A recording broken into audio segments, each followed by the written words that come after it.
What a wonderful day to all of you. Welcome to the day 3 of the PSQ Quality Leaders Bootcamp. So this is the first time that we're holding this type of event wherein we're inviting some of our quality leaders, quality members of the Philippine Society for Quality. And today we are all excited to another learning session from one of the speakers that we've invited from Monde Nissin. And before we get started with our today's session, let me do a shout out with from our participants for today. I'm seeing here familiar names. Thank you, Sans or Dr. Sandra, for tuning in. She's our VP for the Philippine Quality Award Administration. I can also see in here Aini. Hi, Aini. She's our VP for certification. We also have in here different participants from around the globe. Some are tuning in from our YouTube channel and some are tuning in from our Facebook page. Thank you so much. We really appreciate it. Thank you for being with us. Please feel free to follow our Facebook page at the same time.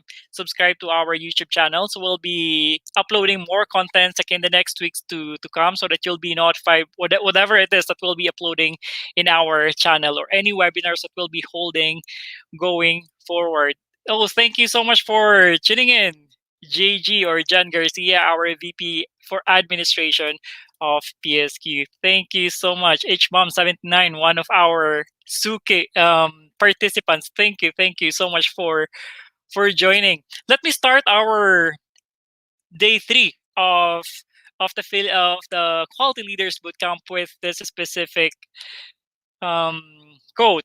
The way to get started is to quit talking and begin doing. So this came from one of the successful or true successful individuals of all time, and that's Walt Disney. And it makes perfect sense. Either you can talk about something or do something about it, right? Too many times we keep thinking and talking through our goals, but for us to get somewhere, for us to achieve something, we need to learn how to start taking action. So that's our quote for the day 3 of the Quality Leaders Bootcamp. And I believe right now we are ready to introduce our speaker for today. But before I do that, let me play this very short clip about PSQ. Please join us right here in PSQ.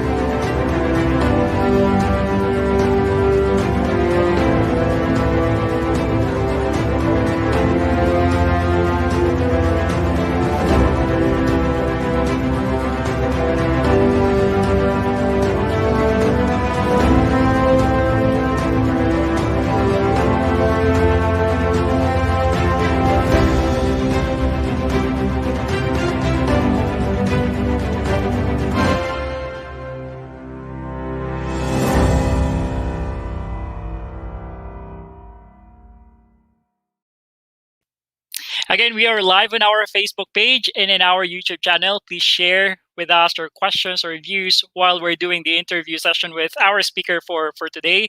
You can also share your insights or anything that maybe you can do greeting, and we can acknowledge those greeting and questions from you, especially right after our session for today. And our speaker is now excited to be with us. So let me introduce our speaker for today. He is a highly organized and diligent professional drawing upon 20 years of manufacturing work experience, 10 years of which in the internal quality audit and 10 years in the supervision and management, certified internal auditor of the American Society for Management, TWI Trainer, and formerly Lean Six Sigma Green Belt certified, managed teams and professionals and led groups of people to achieve smooth and productive operations. Teamed up functionally across organizational levels to build consensus, track benchmark achievements, and implement actions and effective decisions on current and emerging operational and quality issues. He is currently working at Monde Nissin Corporation as a corporate internal audit manager in operations. He finished his PhD in management at the Colegio de San Juan de Letran-Calamba Magna Cum Laude. Wow. So he's no other than Dr. Celestino J. Tolentino. Welcome to the day three of our Quality Leaders Bootcamp, Doc CJ. Thank you so much, Dr. Ray. I'm very, I'm very proud to be, you invited me to be part of your PSQ program. So yeah, this is a big opportunity for me to share my experiences and insights on quality. Thank you so much, Doc CJ. This is an honor to me and to all of us who who's now with you. Was hearing it coming from you. I mean, any of your experiences, insights would be greatly appreciated. I mean, all through our session for today, I know that you'll be sharing more about you and maybe what you do. So I just want to start it on a lighter note, Doc CJ. Are you working from home or are you working in the office? How was it? How was the situation when the pandemic hit us since last year? I'm working so Monday to Friday. So our current setup is a work from home. But sometimes I visit the plant to perform audits. No? I am part of the corporate internal audit, and during weekends, no, I'm busy with my um, say friends. So I have some, I call my friends to discuss something about research or quality initiatives, or also sometimes I also busy with taking care of my I have dog pets here. I have plants. No, they call me plantito na rin because of the Hashtag pandemic Plantito. we cannot go out. So yeah. Yeah, that's a good activity. I'm actually also taking care of my plants right there in my balcony. I started doing that, growing a lot of plants. I'm more plants when the pandemic hit us last year. So you mentioned earlier, Doc CJ, that you're doing a lot of audits, right? And sometimes you go to the plant. How is it different? The audit that you're doing now as compared to the old normal. Uh, um, the audit that I'm currently doing is basically we position ourselves as an independent group or team of a team that conducts an independent audit. So we are not actually part of an operation or something. So our audit is based on it's a risk based audit. Um, we we base our audit on some standards, like for example, the corporate standards and the regulatory requirements. So that's the difference. Uh, we call ourselves as a third line of defense. So unlike before, that we're part of the operations that we it's like an internal auditing group, no, that we do the audit for to check the compliance of the operations in the quality standards or customary requirements.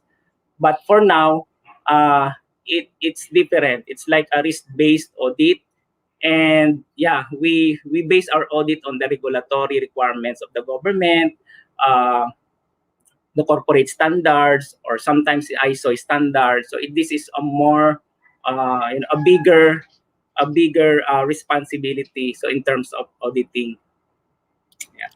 That's great. That's great, Doc CJ. And most probably some of our participants don't know yet the company that you're connected with or that you're part of, Doc CJ. Maybe you can provide an overview where you're working and what are the services or the products that your company is offering. Because we also have foreign viewers. So maybe you can share something just briefly, Doc CJ. Yeah.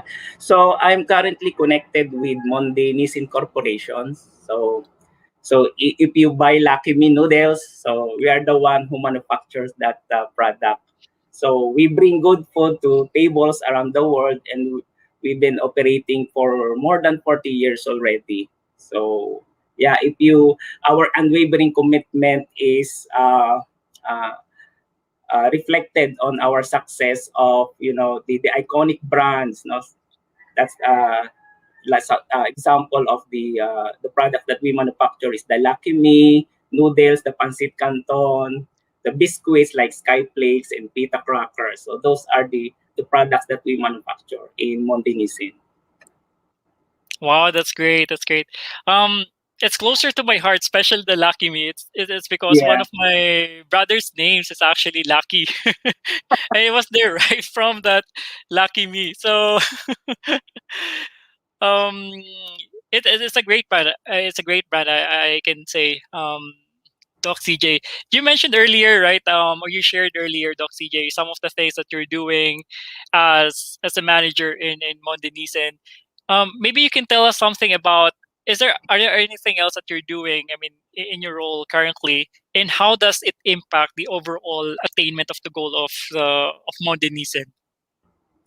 Yeah, as I mentioned, so as part of the corporate internal audit, so one aspect of auditing that we are conducting in the company is, of course, the compliance of the company on the quality and food safety. So since we are, or since we are manufacture food products and beverages, so our goal is to make sure that the quality of the products that we manufacture, no, like the Pancit Canton and the other brands that we have. So we are making sure that we comply to the quality requirements and food safety requirements. So that's very critical on our role as a quality or as a corporate internal audit. That's great. I know it's so critical, especially that role in Monde Nissin or in that type of company in that industry that's so critical. And I know that you've been working for quite some time, Doc CJ. I can see in here that you have like more than 20 years, and then a lot of your experience as well has been spent to internal audit or to quality work, right? And how was it working on a quality role for quite some time, for more than a decade? So for the quality and food safety is one of the areas that we audit, no, to check or verify the compliance of our processes to quality standards, customer requirement, and we are making sure that the controls are in place and these controls are effectively implemented and followed by our people, no, inside the plant. And being involved in auditing is like you are performing every aspect of quality. So because you are ensuring that your processes are working well, and of course we are following the standards. That's good, Doc CJ. I know that you also believe that you have to do it right the first time. So I'm just curious in terms of how do you design your quality management process in the organization? We Based on my experience, we usually start by setting the organizational vision, mission, and of course the goals. And after that, you map out the key processes that you have the business structure. So just like a macro mapping of the businesses or the processes that you have. And then after that, you define the roles and responsibilities, no, in the quality system. So because of course you need the resource person, the responsible person to monitor or track your objective, the defined objectives and goals. And then after that, of course, you have the regular review to improve the current systems that you have. So basically, that's the macro process that we have in designing the quality system. That's great. I mean, looking at it, so you start with, like, from a strategic planning perspective, you derive, all of the vision, mission, and I believe the usual things. Do you also use the balanced scorecard approach or framework, Dr. CJ? Yes, we have the balance scorecards. We are looking at, of course, yung four quadrant. Yeah, just like you're looking Mm-hmm. at the internal process, the customers. So yeah, so we have what we call the balance scorecard. And was there a time that when you say that it's not balanced, is it part of the audit that that one of the findings would be, there are some things that we need to fix from balance scorecard perspective. And most probably, yes, right, Doc TJ. Looking Yes, at so like the actual performance versus the goals. well, if what is important is that if you have, let's say, a goal and you're not meeting your goal, so it's important to review the corrective actions, your corrective actions, or your improvements actions, and try to come up with a strategy that that you think will be effective in meeting that goal. That's good. That's good. And then so we talked about earlier, Doc CJ, the strategic planning that you're doing, and then it cascades it down to the next levels, up to the point that you're going to identify what are the KPIs that we need to focus. I mean, what are the initiatives? What are the KPIs that we need to measure ourselves? And then looking at it from end to end perspective, right? So you have the planning stage, and then until such time that you begin to execute all of those plans. And I know that's very critical as well. I mean, from your perspective, from your observation, Doc CJ, from Monde Nissin perspective, what is that style in terms of the quality implementation? It's not only in Mondinis and doctorate, but based on my experience, so it's very important, of course, the support of the top management in meeting the goals. Of course, yung budget, yung resources, sila nag-approve niyan, okay? But, yeah, but it's also very important that we have to empower our people. So we need the involvement of every members of the organization for us to meet the objectives.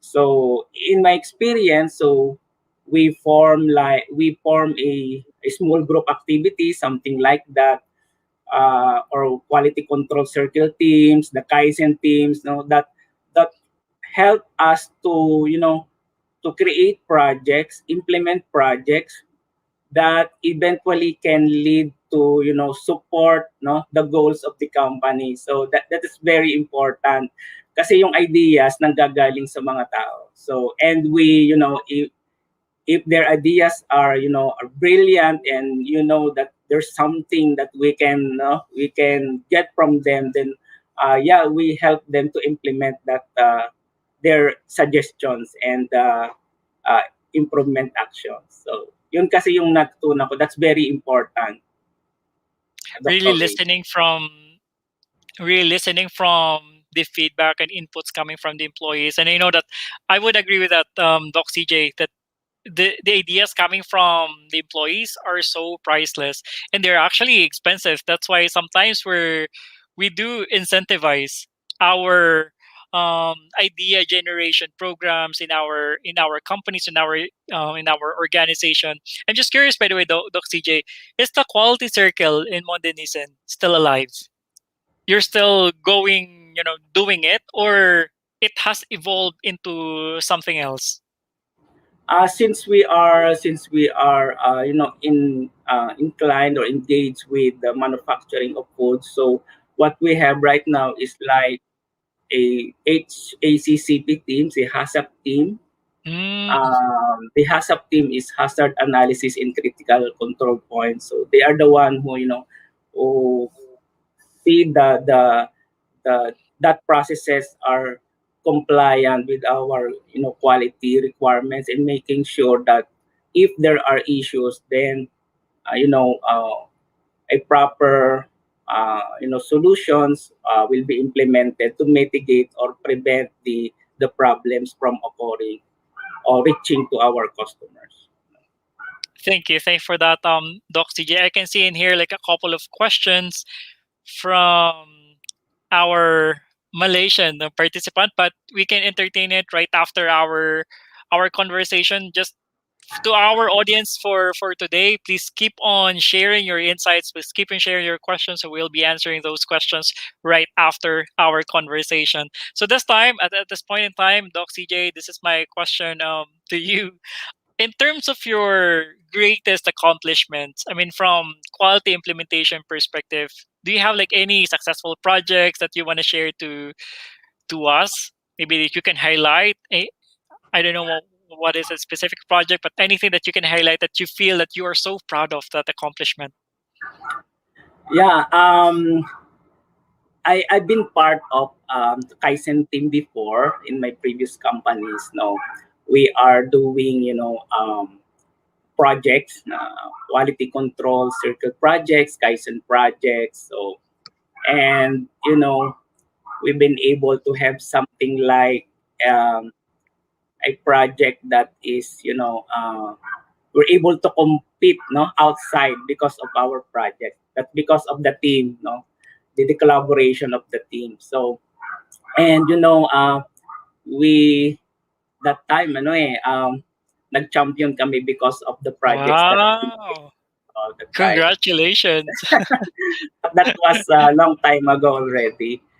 And yeah, and also I've been able to lead some projects like for ISO certification. So I help the team to to be able to acquire ISO certification, ISO 9001 for quality management system. And I was able also to implemented some Lean Six Sigma Green Belt projects before. So that's some of my accomplishment as a quality practitioner. Wow! Congratulations! That's amazing. I'm hearing it from you, Doc CJ. You're not just the person in quality, but you actually were able to be part of that team, to be part of that team who actually delivered that substantial impact or contribution to the organization through different types of improvement projects.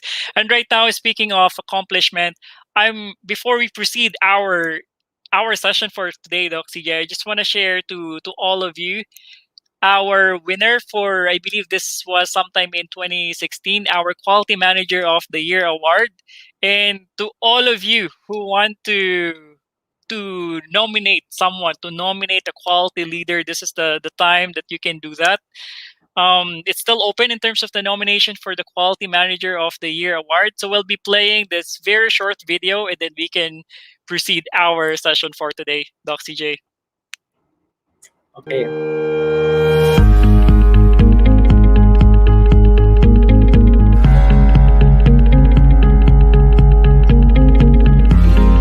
As an awardee of Quality Manager of the Year in 2016, I can say that it has brought us, my Lyceum of the Philippines, University Batangas.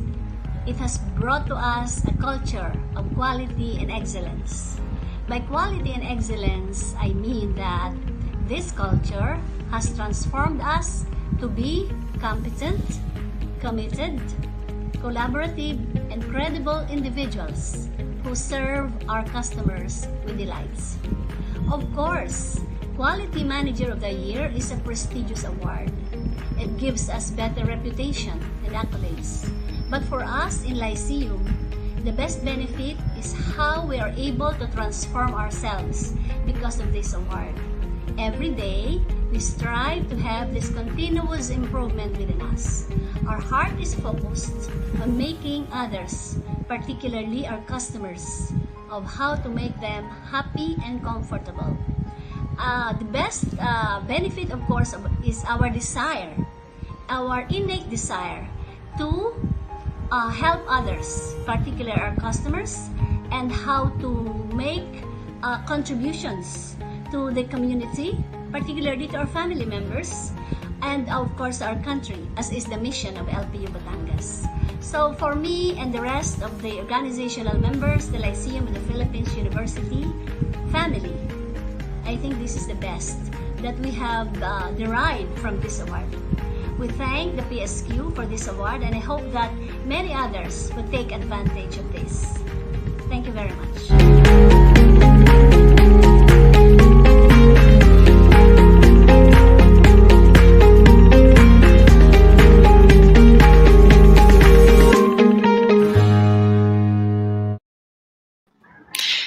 Thank you so much, Dr. Ismenia Javier, for delivering that message for the Quality Manager of the Year award. She was the recipient in 2016. And it's time for you to nominate your leaders, especially for the PSQ members. So please feel free to nominate your leaders to this prestigious award. I myself was one of the recipients of the Quality Manager of the Year award when I wasn't part, when I was not part yet of the PSQ board in 2015. So it's a great experience being nominated at the same time getting the award, and that's okay if you know if you didn't if you don't get the award, but the experience was really priceless. Being able to be immersed to the different types of assessments from the quality board or from the PSQ board, that's a great experience. All right, so going back of Dr. CJ, and as you can see right now, we have Doc Naro. Hello everyone. I am Here very has to sorry be. I'm late, but I would not miss this day. So it's because a good friend and a colleague is here being interviewed by us, Doc Ray. So, Doc Ray, did everyone know that it's Dr. CJ's birthday today? Happy birthday, Oh, Doc really? CJ! Oh, Happy birthday, wow. Doc CJ! Happy You didn't, birthday. Thank you. Thank you, you didn't everyone. Thank tell you, them. Dr. Ray. Thank you, Dr. Naro. Happy birthday. So, PSK's birthday is May 17 and you is May 19. So PSK is closer to you, Doc CJ. Let me proceed with my question. Um, Doc CJ, you were mentioning earlier some of the projects that you did right when you were doing the Lean Six Sigma and when you were part of the Kaizen program or maybe the quality circle or any of the quality or continuous improvement programs in the organization. And I know not all projects that we're doing became successful. Is there anything that you can share, Doc CJ, maybe the top two learnings from the failed projects? Yeah, I have learned that first, Dr. Ray, that never cease on doing quality improvements. If you fail, then charge the experience, di ba? So, made some reflections on yourselves, what is lacking on the process that you've done, and maybe ask what needs to be done, in order to improve. Consider also suggestions from your peers or colleagues, and of course from your leaders. And number two, raise your hand if you need help or support. So hindi naman na masama na if you need help, uh, ask support, from your colleagues, and strive, for the better. That is right. That's great. Doc Naro? uh, Dr. CJ, I just wanted to ask, because I have known Doc CJ for quite some time right now, and Doc CJ has been a good friend of mine. But I wanted to ask, since today medyo madalang na lang tayong nagkakasama, Doc CJ. So how does being a quality practitioner affect your life priorities or your life decisions? So how did you apply it, especially in day-to-day living, Doc CJ? Good questions, Doc Naro. So, it affects in a positive way, in my life, at home, especially. Just for example, if you want to buy something, so as a quality practitioner, so you want to look, if you want to buy something, of course you want to look the quality products, no? So you compare, the brand, something like that. So which one has a good quality, of course. And if you know something that, or some say a product that has good quality, then you tend to buy that, because it has a quality features, something like. And of course, another example is, of course, if you are going to construct your house, and if you want to purchase quality materials, of course, as a quality practitioner, so sometimes you inspect also the raw materials, so something like that. Okay, so uh, among us right now, Dr. Ray, me and you, Doc CJ, I think Dr. Ray is the most health conscious among the three of us. Does being a quality practitioner affect your, for example, your health plans, your food choices? Not merely doctor, because you can have no, like for example, you want to have a quality products.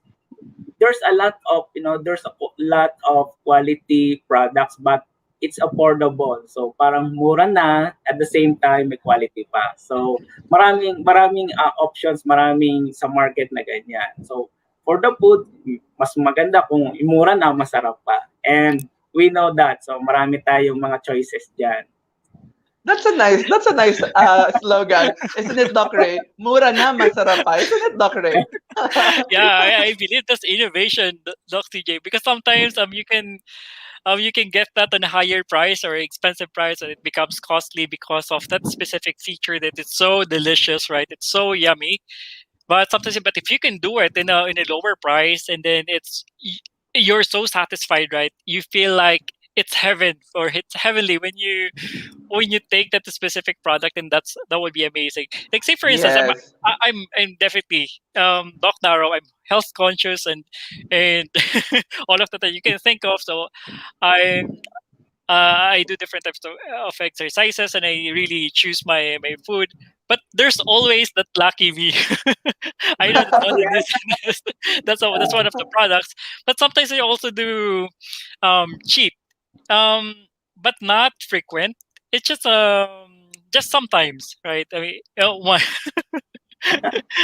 um, just sometimes. So I do that, and I think being a quality practitioner, maybe it also affected it. I mean, from my perspective, but overall, maybe it's just a choice. So, but that's a great answer from Doc CJ. Um, for the past couple of days, Doc CJ, we interviewed um, Doc JV, we interviewed Lutz. They came from different industries as well.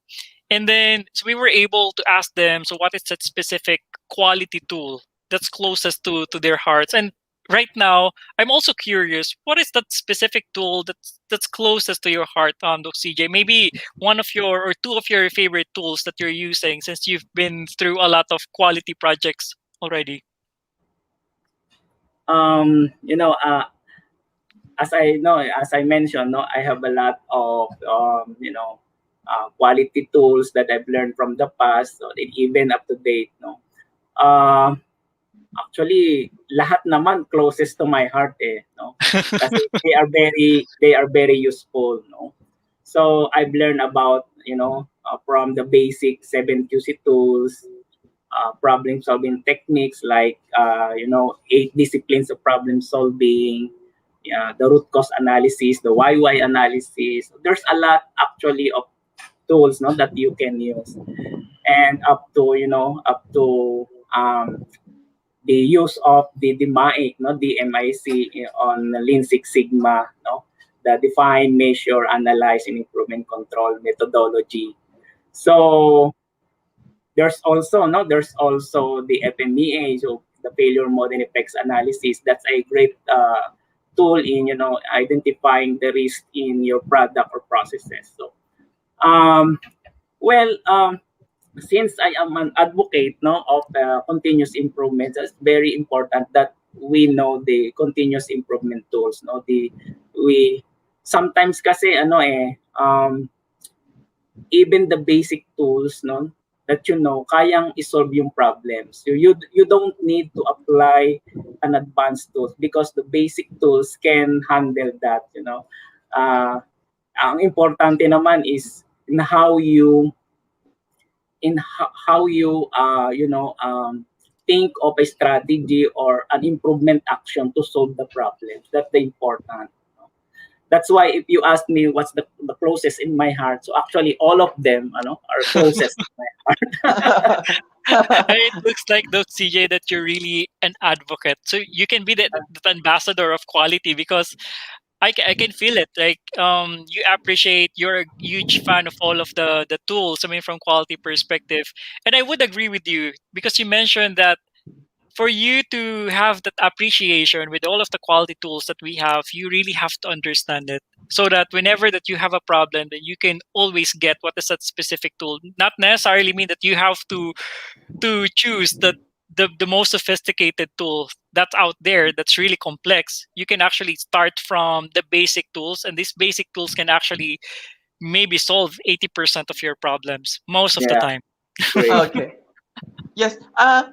To follow up with that statement, Dr. CJ, that most of all of the quality tools are close to your heart. Just a follow up question. Do you think quality is expensive? So I've been asking myself, and I've been asking some of my colleagues in my current organization right now. Do you think quality or implementing quality is expensive? There's a quality concept, Dr. Naro. We call it. No, I've learned from my experiences. No, we call it the COQ or COPQ. No, uh, it stands for the cost of quality or cost of poor quality. It's like an iceberg. No, iceberg tip. So sometimes you only see or you look at only the tip of the iceberg. But if you look at the bottom, there's a lot of no the costs that are associated no with quality, especially if you have issues on quality. So now, if you ask me, is it expensive?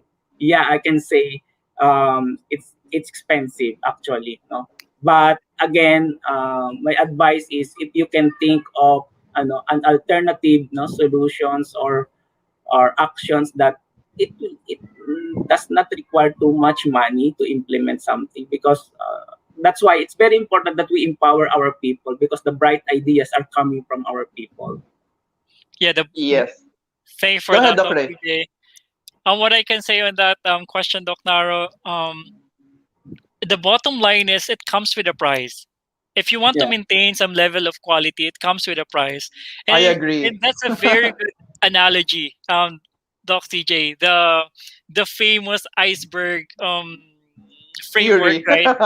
Or yeah, model. We in because if you want to take a look at it, sometimes we keep on thinking quality is really expensive. But then again, if Yes. you compute all of the cost of poor quality, it's actually the benefits really outweigh like maybe 10 times or more than 10 times as compared to the cost that you actually have been incurring for quite some time, but you're not monitoring those types of invisible costs in the organization. That's a great concept. Thank you for reminding us Thank that, you, Dr. Dr. J. CJ.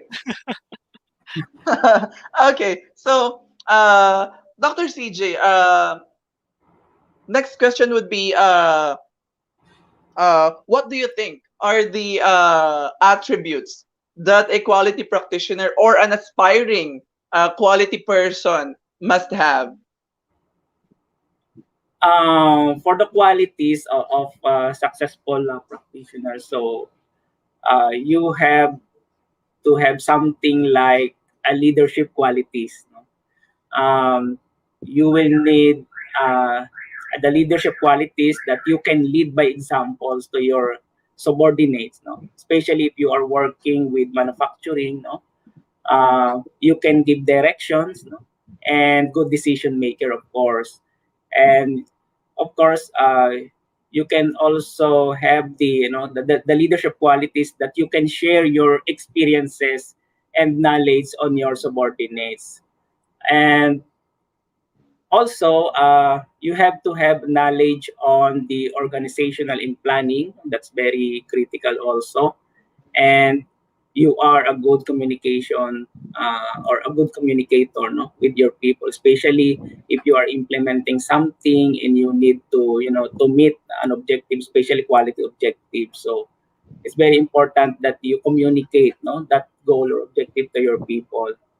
And of course, additionally, you have to have knowledge on data or statistical data. So that's also very important. So um, if you are an observant on the data, no, you you can come up with some, sa unang tingin pa lang, the trend, or you know how to analyze the data. It will give you information.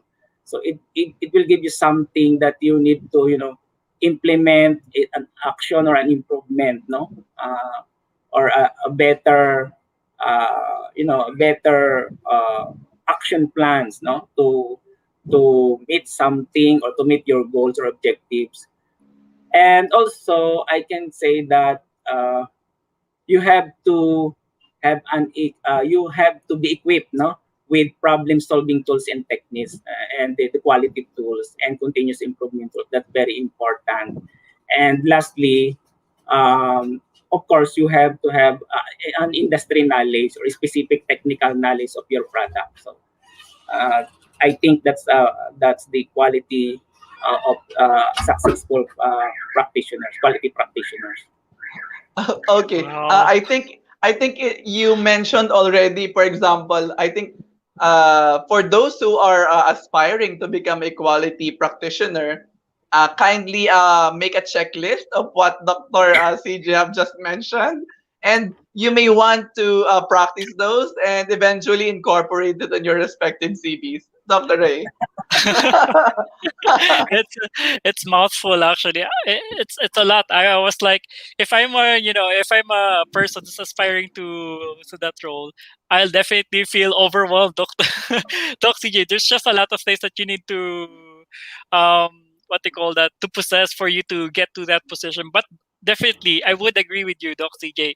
But if you would be summarizing all of those things that Doc CJ mentioned earlier, if you want to get there, to get to that quality role, you have to really look at, those are the soft skills, I can say. The combination of the soft skills and maybe some of the technical skills in there, depending on the level in the organization. As you go higher, definitely the more that you need to have that soft skills, more conceptual skills, and then less of the technical skills. But at the foundation of that would be definitely that soft skills, the communication, right? And then definitely the technical skills. So thank you for sharing that, Doc CJ. But it's nice if we have that checklist, Doc Naro. So for our viewers today, so you can have that checklist. If you really have that passion, if you really want to pursue that role in quality, I believe that's the perfect answer that so somebody can share, or a quality leader can share. All right, I can see in here, Doc CJ, there are a couple of questions coming from our participants. And a lot Um, of greetings as well. A lot of greetings abs- I can see. Absolutely, absolutely. So they're saying happy birthday, Doc CJ. So there's a lot of people, where there's a lot of people who were able to greet you at this point. Um, but let me start with this question from Muhammad. Would you like to share your experiences and lessons learned, how you have started to implement Six Sigma approach in your organization? Please also share the challenges and obstacles. Great question. Thank you for asking, Muhammad. Okay. So in implementing Lean Six Sigma project, of course, you start to, uh, yeah, sorry. So you have to, of course, you have to understand the methodology. That of course, there's what we call the DMAIC, because that one uh, I've been used to, the DMAIC methodology, the define, measure, analyze, improve, and control. So you really have to understand, what's the use of every step, what is the define, what are the deliverables for each step, and how you are going to proceed with in every steps of the project. So using the DMIC, as I mentioned, and the lessons learned that I've got from it, it's not easy to implement project because if you will not able to address the real root cause of the problem, then your improvements will not be effective. So it's very critical, of course, in every project that you will create is to come up with the real root cause of the problem. Uh, So in my experiences, when we are doing or implementing projects, so you have to know to do something like trial and error, to to really prove, that your actions are effective, so that's one. And of course, it's very important that the team are is really involved, in every steps of the project, from the define phase to measure phase. So it's very important that the team is there, and everybody collaborates on the project. Thank I you. hope Thanks I for answer your questions. Muhammad. Alright, yeah, Mohammed. Thank you. Thank you for that, Doc CJ. And on top of what Doc CJ mentioned, in terms of my experience as well, just want to share, Muhammad. I know that it's a huge topic. It's a long discussion when it comes to how do you implement the Lean Six Sigma infrastructure in the organization. There's actually a lot of things that you need to look at. But for me, the number one that you have to consider is really the buy-in from the top management, because it's a top-down approach. It has to be you have to have that strong sponsorship from the top for you to implement such kind of huge endeavor in the organization, especially if you want to create or if you want to make it a program, like a sustainable program in the organization. So it needs a lot of sponsorship. It needs a lot of really championing that culture of Lean Six Sigma. And and and in terms of the learning, please also share the challenges and the obstacles. There's a lot. I mean, number one, from buy-in of the from top management, it's either if it's not aligned to the corporate strategy of the organization, or if it's not aligned in the scorecard of the employees. Definitely, it won't fly. It's some sort of Yeah, like the agree. um what they call that, Doc CJ. It's like, so you implement it this quarter, next quarter you implement another thing. It's not going to be sustainable. um um I think those are some of the like high level, at this point, that I can think of in terms of the challenges and obstacles in implementing the Lean Six Sigma program. But the areas that you need to look at, definitely strategy perspective, project perspective, training perspective, and really the culture. You have to look at those perspectives. We Yeah. have another question, Doc Naro Okay, from so this Grace. question is from Grace Susito. Dr. CJ, as an internal audit manager, can you share one most challenging experience that you had involving the operations team, and how would you advise people in your position to deal with it?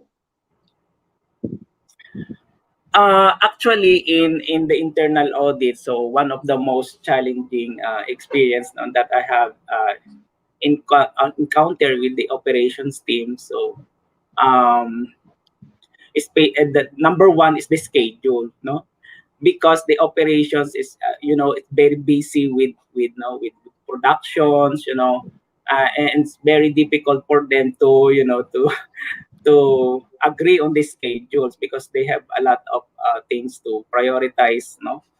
But through communication and arrangement, so we were able to settle that. And yeah, that's the thing that I always do. So it's very important that you communicate, no, the constant communication with the people involved, no, with the affected departments. That's, I think, the key uh, solution to the problems that you encounter. Okay, Um, I do agree with your statement, Doc CJ, that it's really a matter of for example, it's a lock and key model between quality and operations, because you really have to find, for example, if the operation is the lock, you really have to find the perfect fit.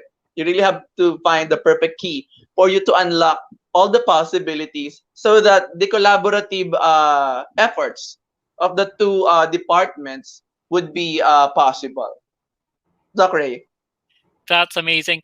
We have in here a gift from Maria Corazon Manyalak, Doc CJ.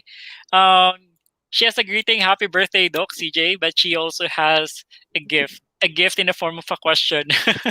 Would you mind to share in this session what is the biggest challenge you have encountered as a quality practitioner, and how did you overcome that? So most probably overall in a life of a quality practitioner. So what is that biggest challenge that you can share, Doc CJ, and how were you able to overcome the challenge?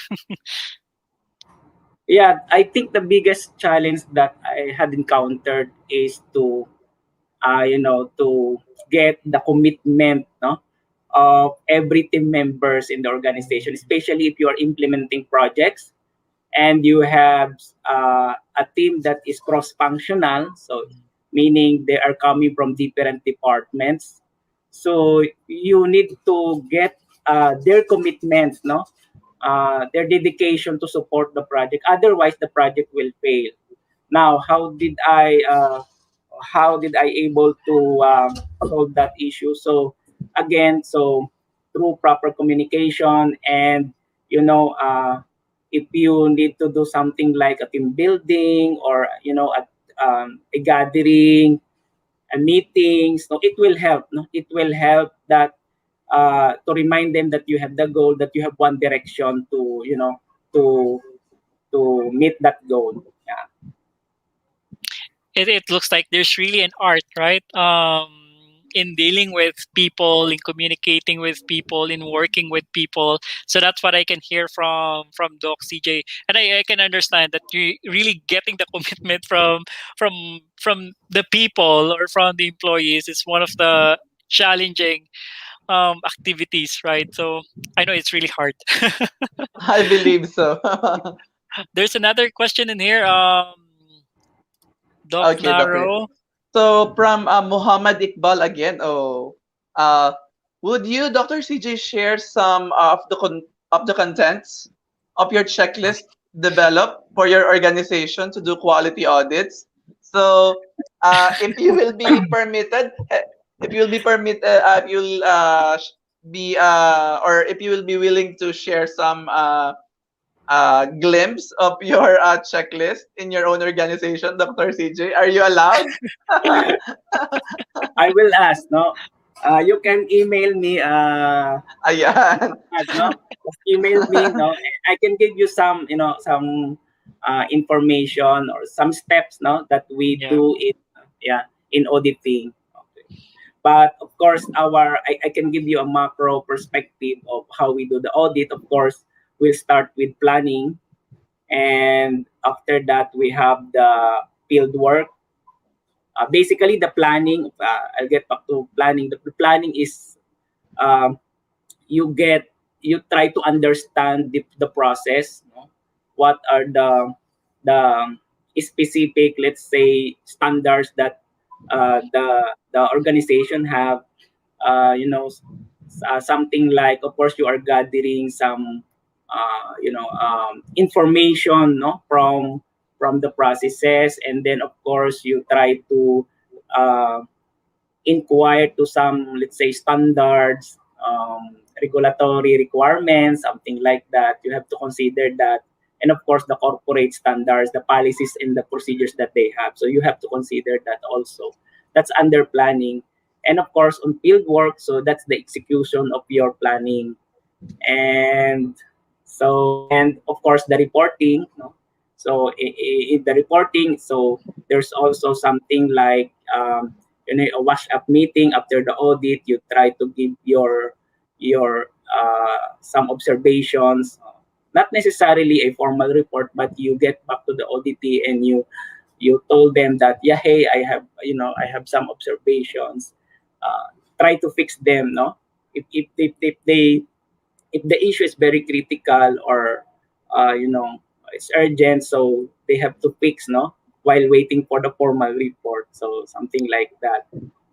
So but yeah, Okay. you can email me and then I can give you some inputs, no? A more detailed process. Thank, How generous of you, Doc CJ. That's very generous.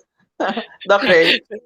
thank you for that, Doc CJ. I know that you can't share a lot of information about it, especially the checklist and all of that, because it's that's proprietary, most probably, like information, and it's tailored to your own organization. But thank you for Mm-hmm. providing us like the high level approach. How does it look like? And most probably that gave an idea from our viewers in terms of really coming up with that checklist on how you do it. I mean, end to end. And we have another question here, Dr. from Van. So from Van Q, Dr. CJ, so what are the common and easy tools do you apply in doing a root cause analysis pertaining to, I think, quality management system, ISO 9001? Yeah, I have experience applying the YY analysis or the Ishikawa diagram. Also, we have the FTA. What else?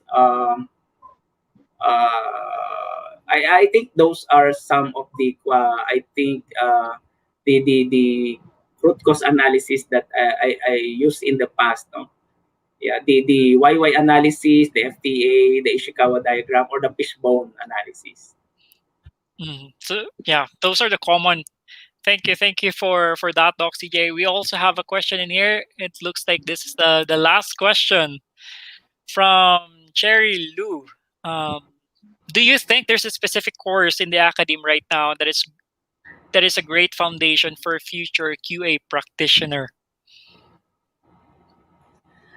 Well, I think in engineering there's or in other discipline there's Disciplines. yeah, I think there's already something like a Six Sigma as part of their course, and also the 7QC tools are being taught in the school, in the universities, like for example the the Pareto diagram, the root cause analysis, the YY analysis, the control chart. Yeah. So those I think no there's, but for a specific QA particulars, I don't think so if we have that already. But for the tools, the quality tools we have, it's being Yeah, taught in the universities and schools. that's So true. I'd like to share something. I think what would be the context of that question is what programs in the universities I think are more inclined into becoming a quality practitioner. So for me, if it is coming from the strand of science, technology, engineering, and mathematics, so I think they are the most inclined. But of course, I am not discouraging any other programs in the universities. Everyone, sabi nga, it doesn't need to have equality in your title to be a quality practitioner. As long as you are passionate about it, as long as you're willing to learn, you can be a good quality practitioner. Doc Ray? That's true. There are specific courses. Just to add as well, like say for instance, TQM. It's part of the subjects, right? For some of the BSBA or the business management courses, and definitely from industrial engineering perspective, they do a lot of looking at the different types of quality tools as well. And if you go to a master's degree level, I know that there are universities that are offering like master in TQM or the QM. So it's out there. If you really want to be that, I mean, if you want to start, being that person who has that substantial knowledge when it comes to quality management, and you might be looking at those specific courses or subjects. But then again, it doesn't necessarily mean that you have to take, like say for instance, industrial engineering for you to be that. Like say for instance, on my end, that's not my course. And a lot of people, a lot of Yes, my friends who are in the quality world, they have different courses in their undergrad. So so I just agree. keep going.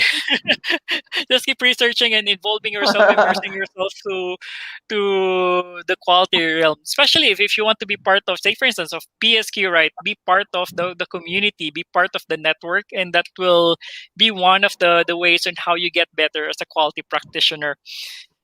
Wow, great insight. So right here we can see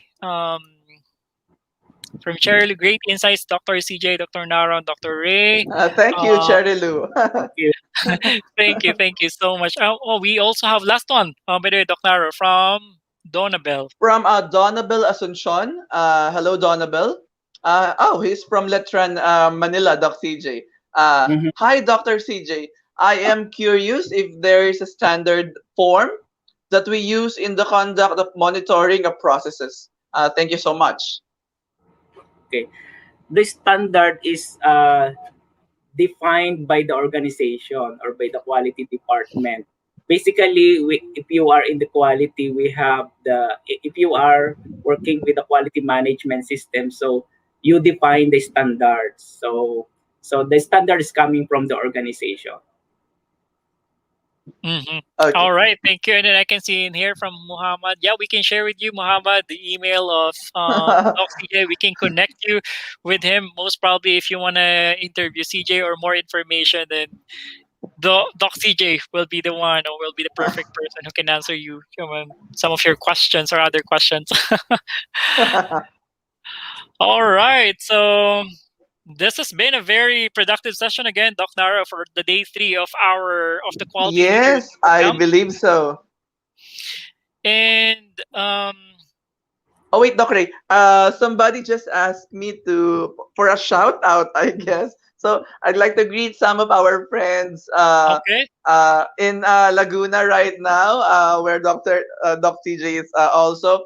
I'd like to greet Dr. Ian Loyola and Dr. Enna Bernal as well. Hello, guys. I hope you're doing fine. yeah. So most probably while we are greeting some of our friends who are watching us right now, so I'm going to flash in here, Doc Naro, the QR code for the participants experience survey. Um, I'll be flashing this on the screen for maybe X Okay. number of seconds so that you can um, answer or respond to the survey. If you can't access the QR code right now, so you can just go to the email that we sent out. There's a specific link for the day 3 of the Quality Leaders Bootcamp. Just access it, and you can answer um, the participants' experience Okay. So survey. please do remember to watch and finish all the sessions until Friday because there are a lot in store for you, and PSQ have prepared many more learning events like this for you until Friday, and also certificates of completion will be provided to all those who would complete this first PSQ Quality Leaders Bootcamp. That's amazing. Thank you for that, Doc Naro. And I also want to say thank you so much to all of those who were able to tune us or to view our or to view or to watch our May webinar earlier. So I was the one who moderated it with 3 of our speakers, Dr. Pamela Palanca, Dr. Cynthia Bernabe, and then Dr. Glenn Kabakang. So thank you so much for being with us earlier. And right now, we want to say thank you on behalf of the PSQ board, on behalf of a lot of people who are watching right now. Dr. CJ, thank you so much from the bottom of our hearts. Thank you for being with us today, and happy birthday. Happy Thank you Dr. so birthday, much. Dr. CJ. Thank you so much for the opportunity, PSQ. Awesome. And then And before we end our session for today, we will be playing the teaser of the PSQ Excellence Awards. So please feel free to nominate your organizations. Earlier, right, we flashed the Quality Manager of the Year award. We also have the Duran medals. Tomorrow we will be playing that. And right now we'll be playing the PSQ Excellence Awards. So please feel free to nominate your organization or a project or projects in your organization for this specific award. And you will be awarded on October 15 during the National Quality Forum. Oh, by the way, before I flash that, Doc Naro, I forgot to play in here very quickly the teaser for the National Quality Forum before I play that PSQ Okay. Excellence Awards. Many are excited with the National Quality Forum, and we hope to see you. All our audiences right now, please do join us on the National Quality Forum. You still have time to clear your schedule on that day. Okay, you may play Absolutely. it, Doc Ray. Awesome. Thank you. Thank you so much, everyone.